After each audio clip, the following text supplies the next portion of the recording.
Hello everyone, my name is Pacha and welcome back to another very long episode of Tiergarten Edelwald. And yeah, I think I have to change my sentence from last week, that in the coming weeks we will do some shorter, smaller episodes because of my university exams and me having less time to do stuff like that. It doesn't appear to be that way. I really thought that the builds that we will building in the in last week, this week, and the coming weeks will be a bit smaller in terms of time that I need to build them.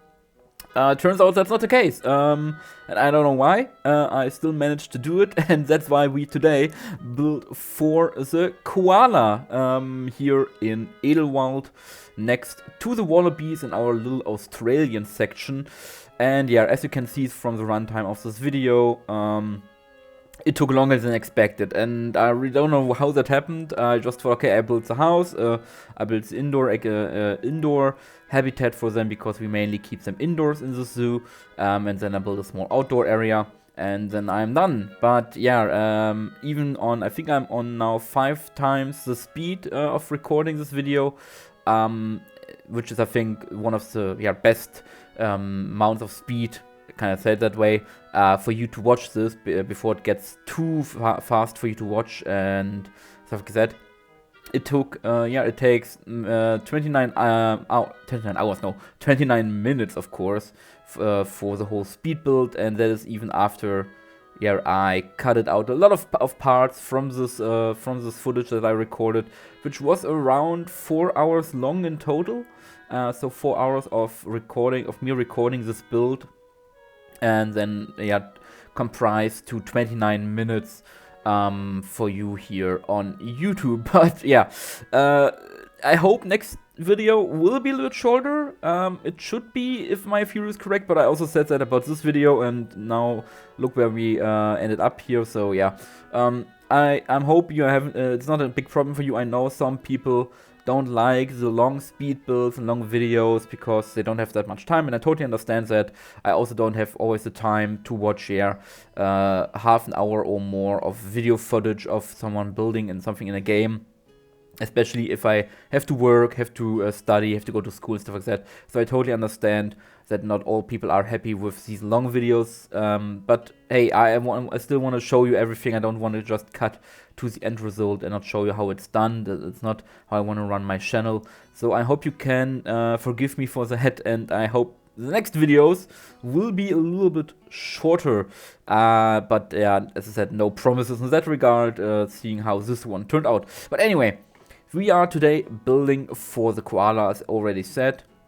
And before we do that, I have to also apologize, not for the length of the video, I already did that, but that last week I announced that we would be streaming again last Friday, which didn't happen because, as you probably know, last Friday was Valentine's Day, which I simply forgot at that point when I said that, until I got remembered again, and then of course that meant having a girlfriend, of course a wonderful, amazing girlfriend, that of course I spent the time with her that evening and not streaming, which of course I hope is understandable. This stream got cancelled for last week, but as a little bit of making up to you again, if you're watching this video when this comes out on Wednesday, so this week on Wednesday, when you're watching this tomorrow, so on Thursday, the week after Wednesday, at 9 p.m. Central European Time, over on Twitch. The link, of course, is in my description, the video description. I will be streaming, finally. I will be streaming for the first time this year over on Twitch at 9 p.m. tomorrow on Thursday, not on Friday, on Thursday. So if you wanna come to join us, see how we then build the little mouse house, rat house, that we started building in last episode, in the Wallaby episode. If you want to just look, or if you want to watch me building that, want to chat with me, want to give ideas, stuff like that, tomorrow 9 p.m. over on Twitch, the link's in the description. You can join me for the live stream. And another thing, last thing before we can talk about this episode, but at the moment we're just building walls, stuff like that. You have already seen that a couple of times now in this series. I don't know if there will be a video next week. I'm very sorry about that, but me and my girlfriend, we are away for the weekend for a little recreational trip, a little spa trip, so to say, a little spa holiday that we really needed after the whole exam stuff, her working in the laboratory and stuff like that. So we are away for the weekend for a little spa trip, only the two of us, some relationship time. I think, yeah, you can call it relationship time for us too. So I don't have that much time to record everything. I still see if I can do it. I don't know if I will be publishing a full Speeple episode, normal episode. Maybe I do a little showcase episode, maybe something like that. I know you guys love showcase episodes, where I can then show the finished red house, mouse house, whatever you want to call it again. Maybe we can do that. So whether I do a little showcase for everyone who wasn't there on the live stream, and so that you're up to speed with how the zoo is progressing. Maybe I will do that.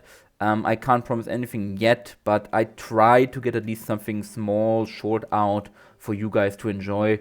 But as I said, I have to see how everything works out, how my time management goes. Still with also the exam, stuff like that.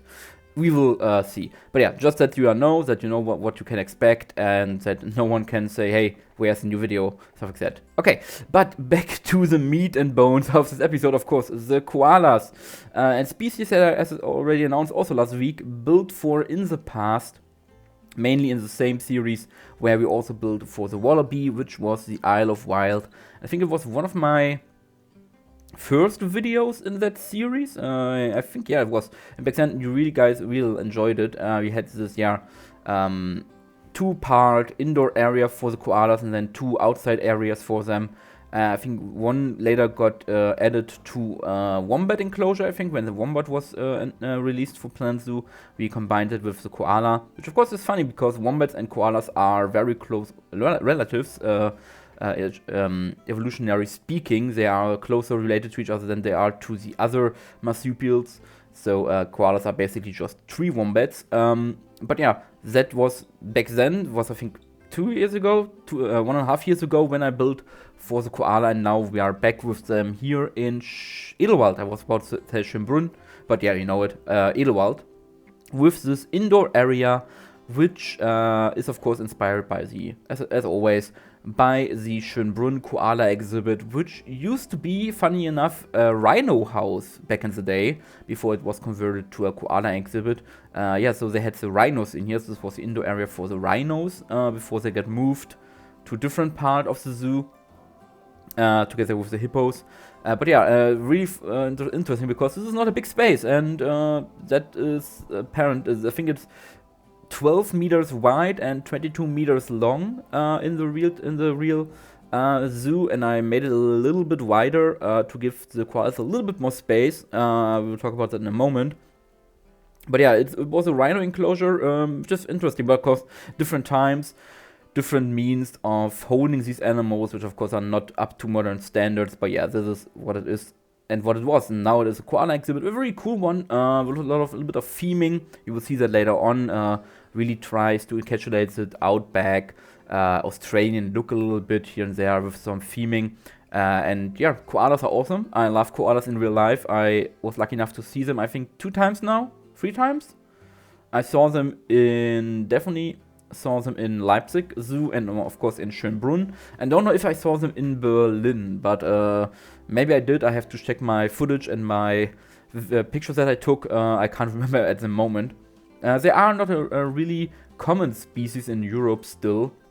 There are more people now, or there are more zoos now that keep them, but they are still not that common as for example, wallabies, kangaroos, stuff like that. Which of course is because they are a little bit harder to keep and to manage due to their rather difficult, or not difficult, but unusual lifestyle with sleeping 3/4 of the day or half of the day and just eating like eucalyptus. And as I said, I love koalas in real life. And by the way, I would never have thought that I would use moment here, because I saw it just in the footage. I would have never thought that I would use the Australian fence or the Australian walls that we got with the Australia pack, that these ones. I would never thought that I would use them in one of my builds ever at some point, but here we are.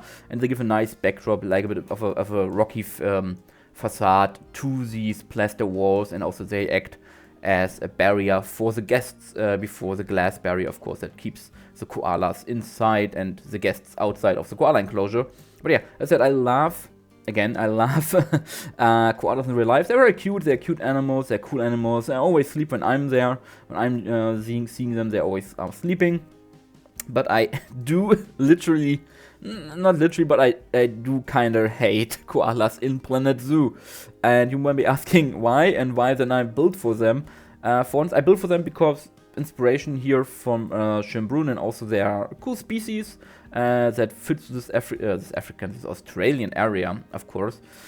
And I kind of like them, as I said, like them in real life, so I kind of like to have them in Planet Zoo, but there are horrible species in Planet Zoo, because I don't know what Frontier did with them, but they kind of messed them so much up that they are unusable to a point. I mean, you can still play with them, and if you give them a gigantic exhibit, they kind of work, but in a realistic space and requirements, stuff like that, they do not work at all.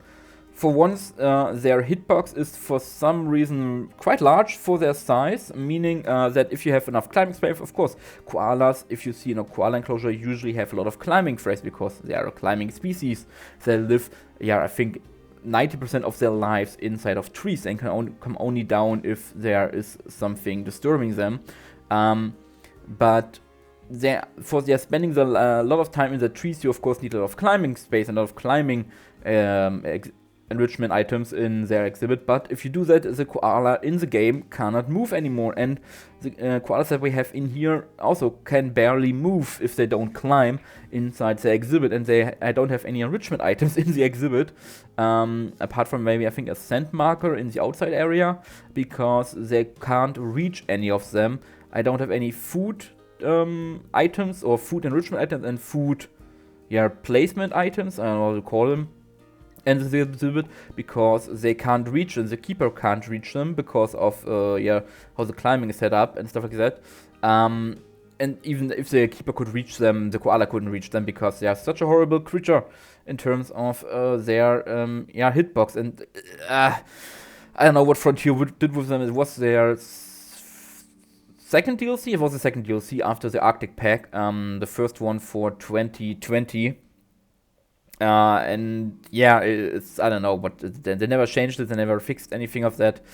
So we have to live with a koala here that can barely move. That looks nice. It is basically more for show than for care for the in-game animals, because they are constantly complaining. The exhibit would be big enough in total for them if you count the floor, the entire floor area, but due to their hitbox they can't move. And the second part that also comes with that is they are a climbing species. Of course, what you expect a koala to do, similar to, for example, the sloth, to climb all the time, to be in the trees all the time. And I know this is beating a dead horse here at this point. You already know what I'm talking about. This animal doesn't climb. It does climb, but it climbs in such a small amounts, like any other animal that has just a climbing need, and once it fulfills this climbing need, as most animals, it stops climbing, or if it has to get from one point to the other. So the koalas here in this game are constantly on the ground, so sitting around, walking around the ground, which is of course not normal koala behavior. And many people talked about that, and many people have figured out that Frontier basically didn't make their need for climbing high enough so that it fulfills easily, and they stop climbing. By the way, this is what I mean with a little theming here. We have this interior second roof, basically, which mimics the shape of a thatch hut, of a little bit of an outback hut, where you can go under and then see the koalas through the windows, through the openings in the thatch hut, and see them in the enclosure. A little bit of theming here, not much, working of course with the space of these historical buildings that we can't demolish or change that much, so we have to work on more unique ideas or different ideas and how to incorporate theming in here. But yeah, back to the climbing issue. These animals don't climb. You can build the most magnificent and realistic looking climbing structure for these koalas, and they will hardly use them. And if you place them, then they can't hardly move. It is a whole bunch of problems with these animals. They are so cool animals. I love koalas in real life, but they are a pain in the ass to work with in this game. And yeah, I was really thinking, do I change them? And I was sorting, if we would have a tree kangaroo, I would have in an instant changed these out for a more modern tree kangaroo. Maybe we get one in the next DLC, in the maybe last DLC. Maybe we finally get a tree kangaroo. But then I will probably change them out for the tree kangaroo in this exhibit, because the requirements are kind of the same. But yeah, these animals, as you know, it is hard to work with them. It's hard to make them work. And what we ended up here now is more, like we have them as props in this exhibit. They kind of move a little bit, mainly outside. But yeah, they don't work as I would wish to. By the way, we are adding the roof here only partially and not the whole roof and totally, because I thought it would be easier finally after, I don't know, what episode is this, 12 or 11, to not work in a building with already the roof on, which of course messes up the camera when I'm trying to build something in there and I'm glitching to the roof constantly. So only building a roof over the parts that are already finished, and then first building the interior, then building the roof on top of that. Works wonders, helps really well. It saves me a lot of time. I should do that in the future as well. But yeah, to speak about more positive things, hey, what about a little bit of a need to know fun fact about koalas in zoos, and especially why koala poop is a very interesting resource in keeping koalas in a zoo. You heard that right? Koala poop, is kind of an important thing when keeping koalas in a zoo, and the reason is that, of course, as I said, koalas only eat eucalyptus. Eucalyptus, of course, is a plant native to Australia and many different species, varieties, and stuff like that, and is also highly poisonous. Means toxic? I don't know. I think there's a difference here, and I know there's a difference, but let's say it's poisonous. Not venomous. Venomous would be injecting. It's poisonous, exactly. Digesting, poisonous. But eucalyptus, of course, is poisonous. I would not tell you to eat eucalyptus leaves raw, because you would get pretty much tummy aches from it. But of course the koala eats them, and he can also not really digest the leaves. Hence why they need to sleep that much, because during the sleep they can process the poison, they can process all of it, and get the nutrients out of these leaves to survive, basically. But what comes with that, of course, is also animals who eat need to poop. It's the same for any living being on the planet. Where there is nutrients, there's waste. And now the problem is with zoos that koalas are not that much of a common species in zoos outside of Australia.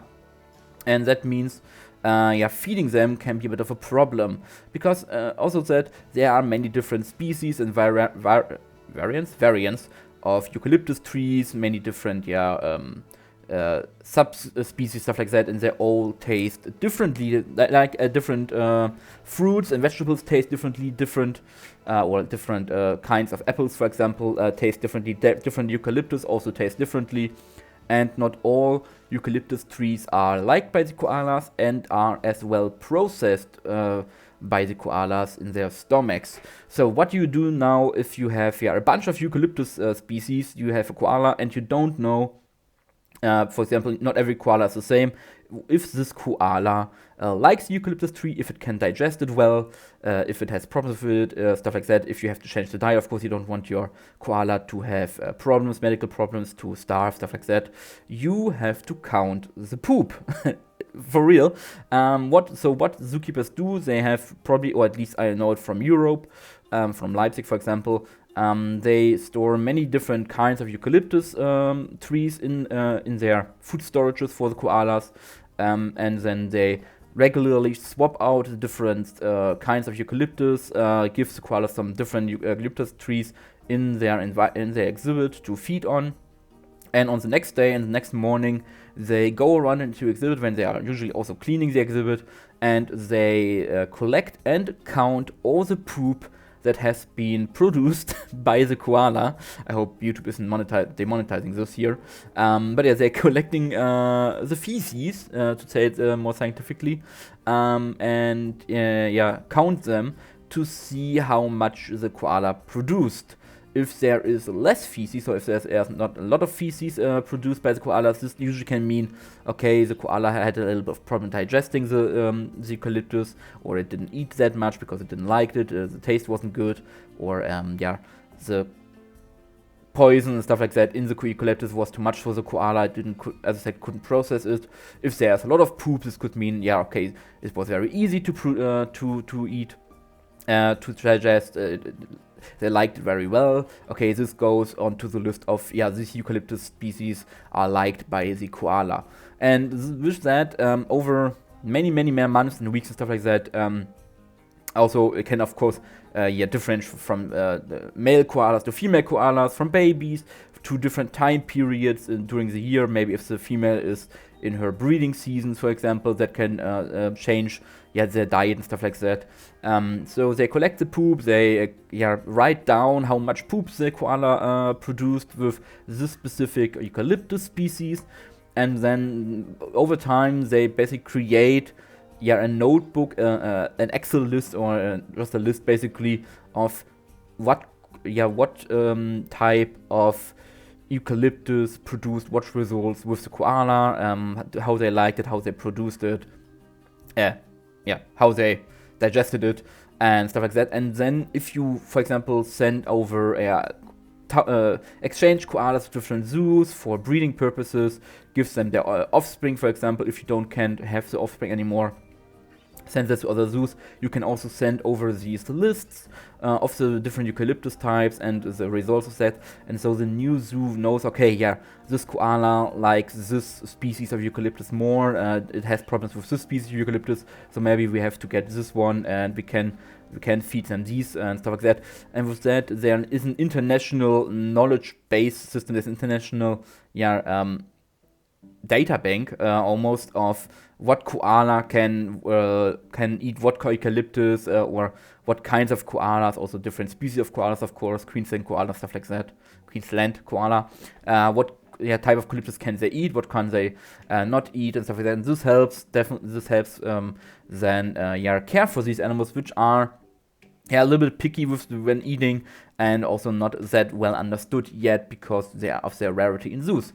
So counting koala poop isn't as weird as it might sound. It still sounds weird, but there is a reason for it, and there's a good cause for it, because it helps caring for these animals, especially since they need caring because of the Australian wildfires that are getting worse and worse every year, every decade, which of course destroys countless homes of koala homes and kills many of them. So they need protection. They need to be kept in secure places to manage their population, to not at one day end up with losing all koala and getting the koala extinct, basically.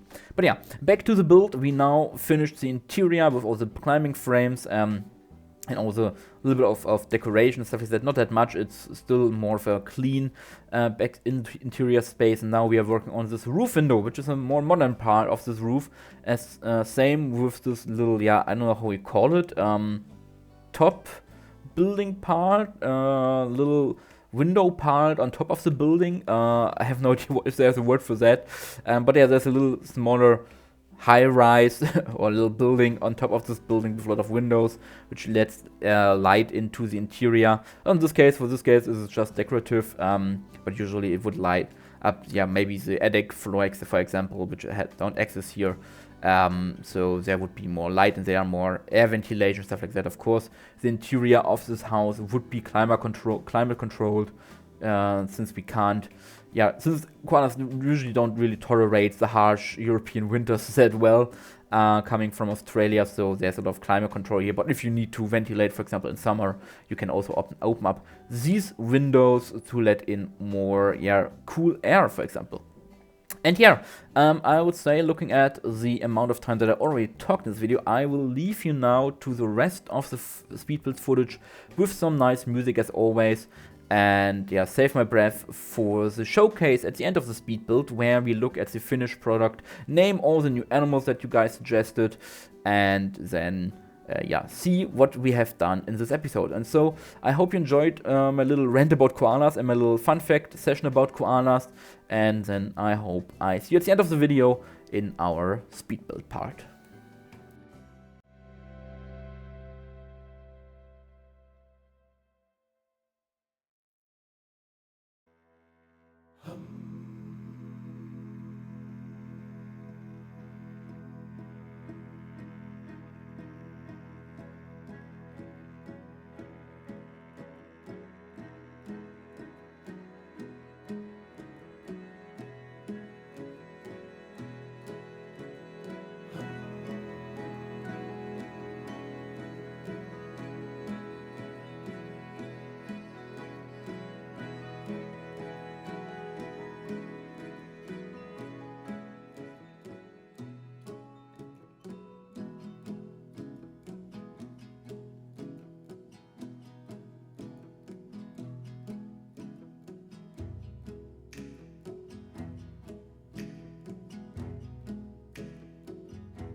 And here we are finally in our showcase part.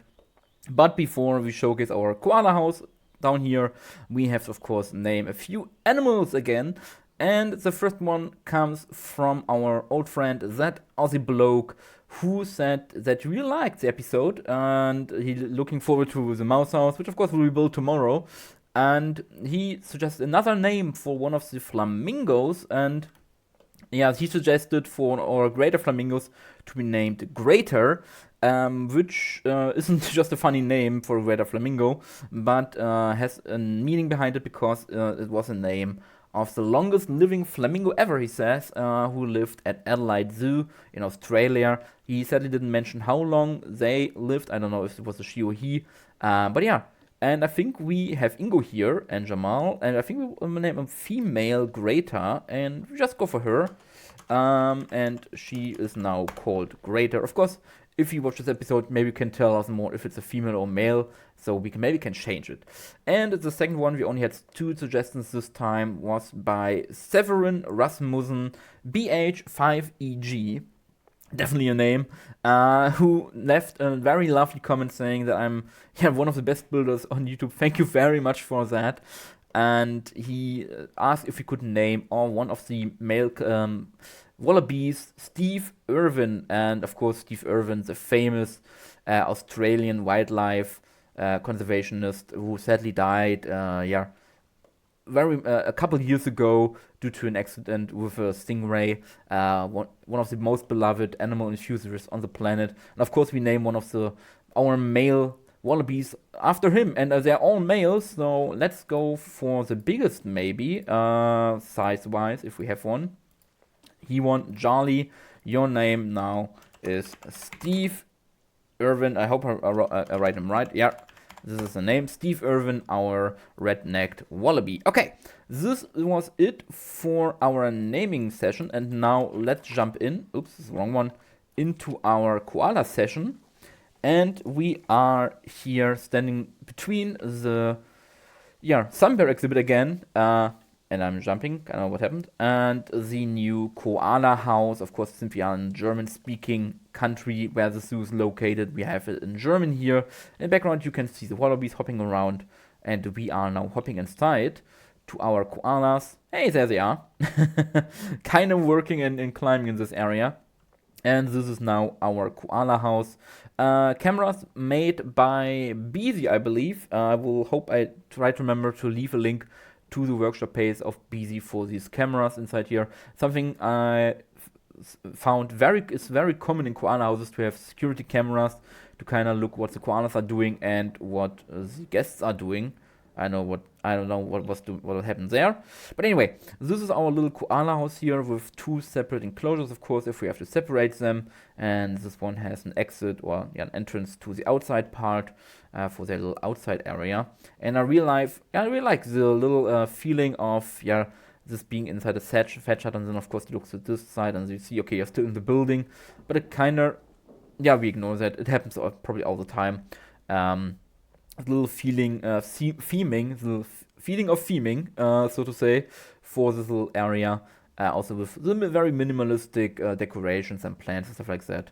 There could definitely be done more, and probably I will add more because the walking area for the koalas is fucked up anyway. Sorry, messed up. But yeah, really like it. Also the skylights give a little bit of light inside here, so that they are not in totally darkness. And I think they're both outside. I believe so. So let's go also outside. We'll walk around here and look at the koalas. Yeah, they are in their little outside area inside the wallaby enclosure, where they can enjoy a little bit of sunlight, a little bit of outside air, do whatever they do there. I have no idea, but yeah, kind of looks right. I don't know what he's doing now. He's a magician apparently. Okay, we ignore that. But yeah, this is the koala exhibit. Not very much special to it, but still a lot of work to do. And yeah, with that, I will now finish this very long episode. And I hope you enjoyed it. You had a lovely time. And then I hope I see you in the next episode. And until then, have a great time. Stay, of course, safe. And bye-bye, everyone.